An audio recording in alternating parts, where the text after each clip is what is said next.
This is every German aircraft of World War II. Fighters, bombers, transports, reconnaissance planes, gliders, jet aircraft, even helicopters and rotary kites. Over 45 machines that defined the Luftwaffe. Some legendary, some devastating, some absolutely revolutionary. First up, fighters and interceptors. Messerschmitt Bf 109. The backbone of the Luftwaffe throughout the entire war. This single-seat fighter served on every front from Poland in 1939 to the defense of Berlin in 1945. Over 33,000 were built, making it the most produced fighter in history. Focke-Wulf FW 190. Known to Allied pilots as the Butcher Bird, this radial engine fighter shocked the RAF when it appeared in 1941. Its combination of firepower, speed, and ruggedness made it one of the war's most formidable fighters. Focke-Wulf TA-152. Kurt Tank's high-altitude masterpiece designed to intercept Allied bombers at extreme heights. Capable of speeds exceeding 470 miles per hour at altitude, only a handful reached operational units before Germany's collapse in May 1945. Messerschmitt Bf 110. The heavy Zerstörer, meaning destroyer. This twin-engine fighter excelled in the early campaigns, but suffered devastating losses during the Battle of Britain. It later found success as a night fighter equipped with radar. Messerschmitt Me 210. A troubled design plagued by severe handling problems and aerodynamic instability. Production was halted after numerous fatal accidents. The entire airframe was redesigned, eventually leading to the successful Me 410 variant that entered service in 1943. Messerschmitt Me 410 Hornisse. Known as the Hornet, this twin-engined heavy fighter corrected the catastrophic flaws of its predecessor. It served effectively in reconnaissance, ground attack, and bomber-destroyer roles with heavy forward-firing cannon armament throughout 1943 and 1944. Heinkel He-51. An outdated biplane fighter from the mid-1930s. It saw combat during the Spanish Civil War, but was completely obsolete by 1939. The type was relegated to advanced training duties throughout World War II. Messerschmitt Me 262 Schwalbe. The world's first operational jet fighter. Its speed of 540 miles per hour made it nearly untouchable by Allied piston-engined aircraft. Hitler's insistence on bomber modifications delayed its deployment, but it still represented aviation's future. Next up, bombers and attack aircraft. Junkers Ju-87 Stuka, the notorious dive bomber with its terrifying Jericho siren. It proved devastatingly effective during the Blitzkrieg campaigns in Poland and France. Without air superiority, however, the slow and vulnerable Stuka suffered catastrophic losses against modern fighters. Junkers Ju-88, the most versatile aircraft in German service throughout the war. This twin-engine design served as a level bomber, dive bomber, night fighter, and torpedo bomber. Its speed and adaptability made it indispensable across all theaters of operation. Junkers Ju-188, an improved development of the Ju-88 with more powerful engines and enhanced performance. It featured a redesigned glass nose section for better crew visibility. Production began in 1943, but never reached the scale of its predecessor.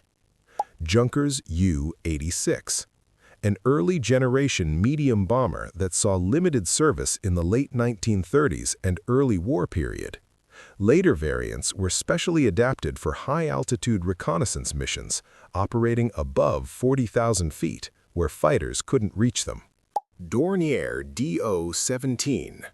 Nicknamed the Flying Pencil due to its slender fuselage profile, this medium bomber relied on speed for survival in the early war years. Its distinctive silhouette made it instantly recognizable during the Battle of Britain.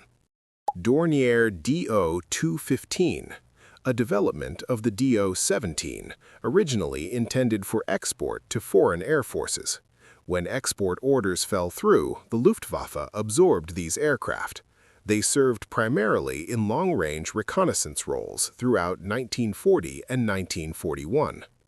Now this is the Dornier DO-217, a larger and more powerful evolution of the DO-17 design. It served extensively as a heavy bomber, night fighter, and anti-shipping aircraft. Its robust construction and substantial payload capacity made it highly effective in Mediterranean operations. Heinkel HE-111, one of the Luftwaffe's most iconic bombers, with its distinctive glazed greenhouse nose. It participated in virtually every major campaign from Spain through 1945. Later war roles included transport duties and launching V-1 flying bombs against England. Continuing with transport and utility aircraft. Junkers Ju-52, the legendary Tante Ju or Anti-Junkers. This tri-motor transport was the Luftwaffe's workhorse throughout the entire war. It delivered supplies and troops from Crete to Stalingrad, serving in every theater despite heavy losses to enemy fighters. Junkers Ju-290, a powerful four-engine long-range transport and maritime reconnaissance aircraft. Developed from earlier bomber concepts, it could fly missions lasting over 18 hours. It served primarily on Atlantic patrols, searching for Allied convoys. Junkers Ju-160, a single-engine fast passenger aircraft from the mid-1930s. It saw limited military service in the early war years. The type was primarily used for high-speed liaison and staff transport missions connecting headquarters across occupied Europe. Messerschmitt Me-323 Gigant, the truly immense six-engine transport capable of carrying 120 fully equipped troops or light tanks. Its enormous cargo capacity was unmatched, but its size and slow speed made it extremely vulnerable. Allied fighters massacred formations over the Mediterranean. Arado AR-232, known as the Tausendfüßler or millipede due to its unique multi-wheel landing gear arrangement. This innovative design allowed operations from unprepared airstrips and rough terrain. Only small numbers were produced despite its impressive capabilities. Junkers Ju-90, a large four-engine passenger airliner converted for military transport operations. It served as the precursor to the Ju-290 maritime patrol aircraft. The type performed long-range transport missions in the early war years. Siebel CI-204, a popular twin-engine light transport and crew trainer aircraft. It was used extensively for liaison duties, flying officers and dispatches across occupied Europe. Its speed and reliability made it valuable for communication missions throughout the war. Up next, Messerschmitt Bf-108 Taifun. This elegant low-wing monoplane served primarily for fast communication and liaison work. Its design formed the legendary Bf-109 fighter. Thousands were used throughout the war for transporting officers and priority cargo. Continuing with reconnaissance and maritime aircraft. Focke-Wulf FW-189, the outstanding reconnaissance aircraft known as the Flying Eye on the Eastern Front. Its twin-boom design with extensive glass cockpit gave crews exceptional visibility.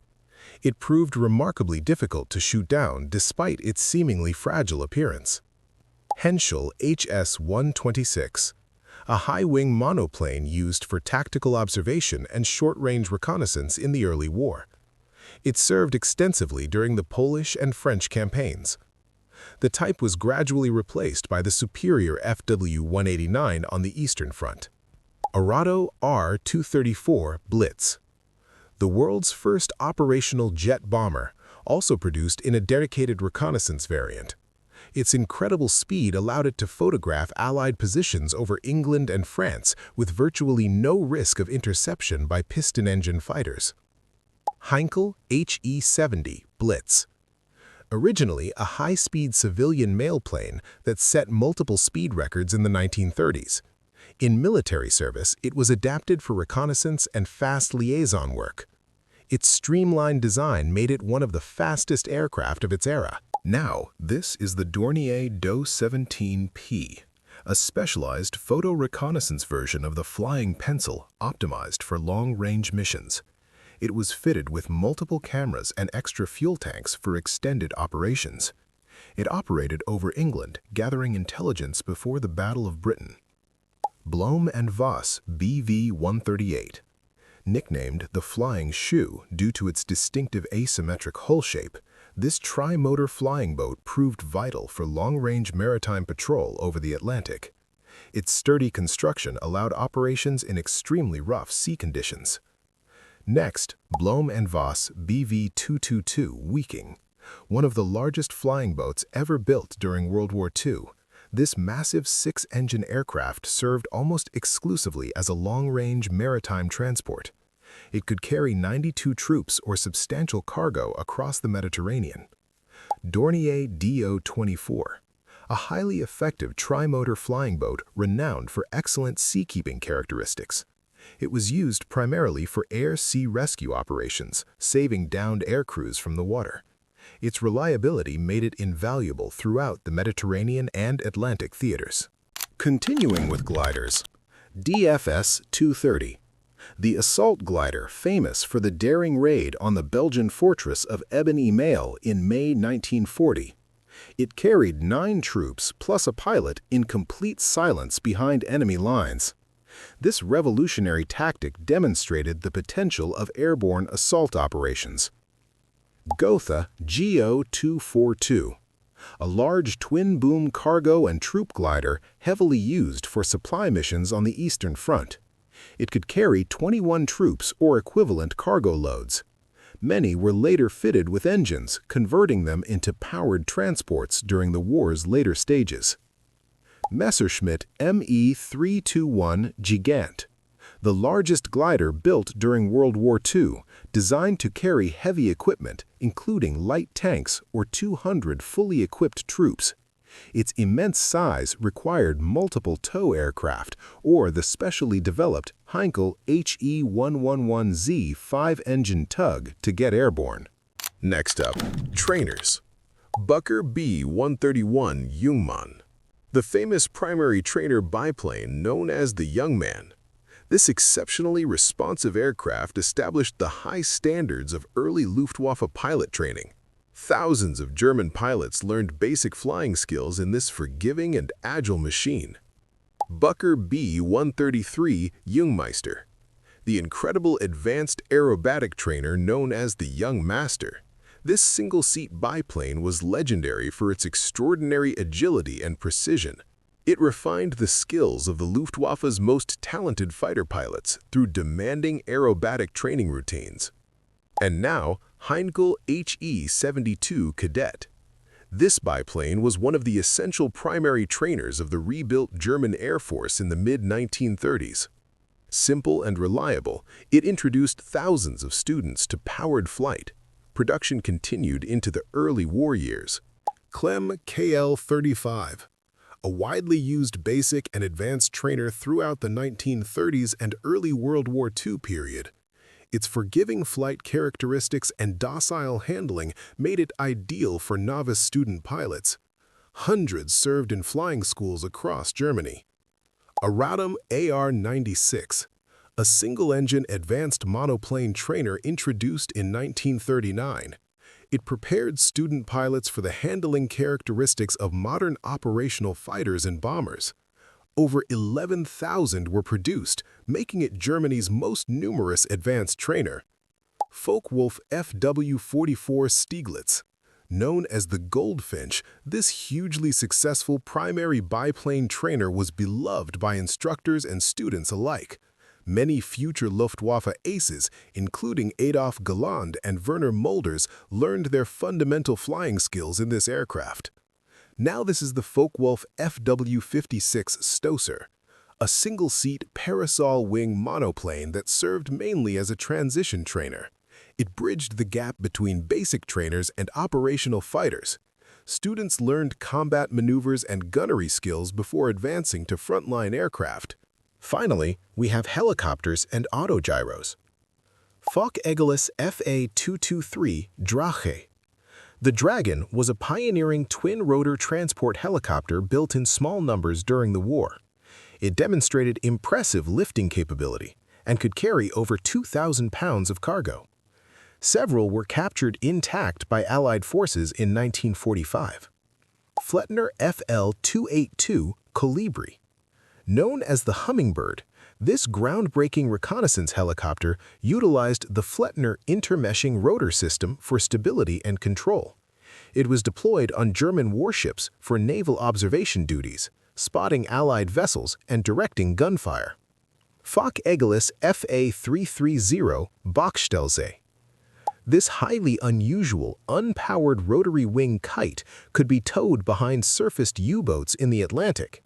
It lifted a single observer 400 feet into the air, dramatically extending visual range for detecting Allied convoys far beyond the submarine's surface horizon.